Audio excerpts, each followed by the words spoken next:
Welcome back. In this lesson, we will start the process of building a small but important part of the network that will help you secure your dream job. I am intentionally starting with the group that is a little bit harder to build, because once you succeed with this group, building and leveraging the rest of your marketing channel becomes easy. But before we get started, let me ask you a question. Imagine someone just like you, looking for the same kind of job, is invited twice as many times as you are to interviews.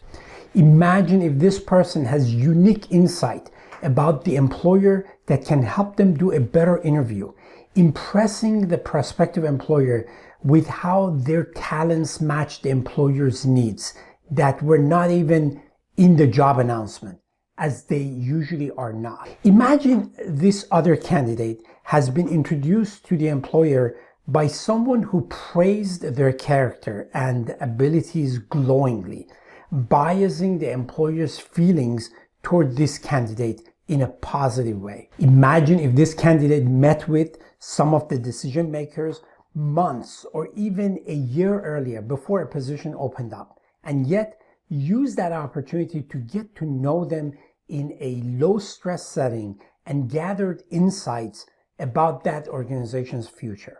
What are your chances to compete with this candidate? What if you happen to know this other candidate who keeps updating you on all the interviews they are acing and the offers they are receiving while you are waiting to hear back from the HR? How would you feel about your lack of success in competing with a candidate like this? Wouldn't you wish you were them? Well, this lesson is designed to help you do as well or even better. So let's start by identifying some contacts at the companies in your target list. Now, as I'm talking about this topic, some of you are already noticing that your heartbeat is pounding. No cause for alarm. Remember, at this point, we just want to collect some names. That's all. During this course, you would be most successful if you remain present. That means rather than fretting for something that has not happened yet or regretting things that happened in the past, you want to stay focused at the task at hand. So let's get started. First, who do we want to identify at these companies? So here is an initial list of categories. Your boss, your boss's boss, your boss's peers, and your peers. Now, just to clarify, this is more of a guesswork. So don't get frustrated if you cannot find the exact right person. Later you will find out that because this is a self-correcting process, you can pretty much start with anyone. By the way, you notice that HR is not on this list, but if you feel you absolutely have to have them, at least put them at the bottom of this list. In fact, I would suggest another category above them. Sales and business development folks, external communications, and other categories of folks who have a lot of interactions with outsiders. I also think it is important to get a sense for the type of numbers you will be working with when we finally attempt to connect with people, say on LinkedIn. So here are some stats. Only 15 to 20% of people respond to our tested script. That is not a reflection on you. Sometimes I have to ping even the people that I know more than once before they respond. People are busy and are not just sitting there waiting for my messages. But the good news is that those who do respond appreciate the value of connecting with other people. So if you identified 30 organizations, you are dealing with a pool of around 150 people, resulting in 22 to 33 contacts. But most folks that our clients connect with have 6 to 10 years of experience, and on the average, they have worked for 3 to 4 employers. That also means you could develop intel and insight on not just 30, but 90 to 120 employers. That is the least of how much you will be ahead of your competitor. So let's get started with a simple search on LinkedIn. I just did a search on a company's name.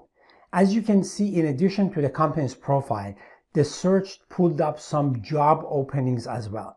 But for now, let's just stick with the company's profile. I've picked a fairly large company. They have almost 40,000 employees, which doesn't make the search any easier. But you notice here that you can do some selective searches on title and other keywords. By the way, what you see here is the user experience at the time of this recording. When you start your search, the user interface may be a bit different, but it won't be any less functional. Also, in addition to using this search field, which may not show for all other companies, you can use binary searches in the top search field. For example, I have used here a search that combines the company name and a title, in this case, the vice president. Here is another example where I searched using company name and a functional area. You might notice that Jamie showed up in both searches because she is a VP and she's in human resources. Now, let's say I was looking for a practice lead in the company and I identified this person as someone I would like to add to my network. Because we haven't really talked about our script or the exact approach to contact her, and we may not even have our own LinkedIn profile in shape, first, let's capture the basic information about her in our campaign activity log or some other contact management tool you may be using. Now, let me show you another search on the same company. Here I have limited the list of people who are at a second level connection from me in the company. Let's take a closer look at Bruce Brossard, the president of the company. It seems that we have 9 mutual connections. Now, I'm not the one who wants to hide behind and delegate my search to my connection, but in a closer examination of our mutual contacts, I decide there is at least one connection who totally gets it, the value of networking, and knows and trusts me enough that he can potentially make a great introduction.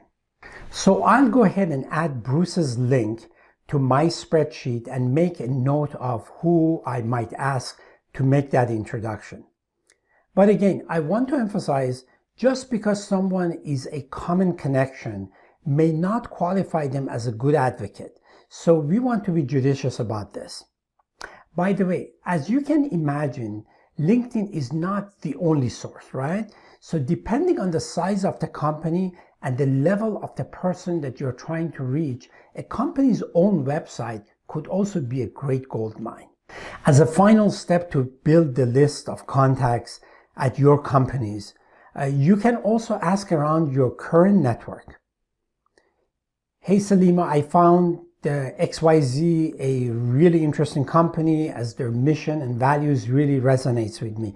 I'm very interested in learning more about them by networking with people at XYZ and companies like them.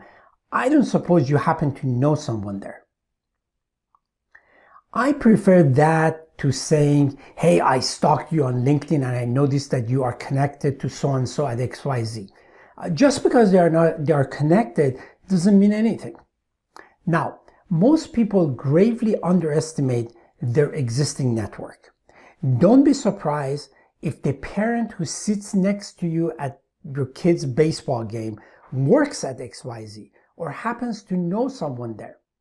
That's how one of my clients went from working at retail to becoming a superstar account executive at the Fortune 500 technology.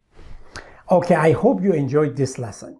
We covered how to build a part of a new network of professionals who will help you get to your dream job. So please take some time now and start building your target list of professionals. In the upcoming lessons, we will look at how to expand your new network and start formulating your strategy and move step by step towards getting that dream job. See you in the next lesson.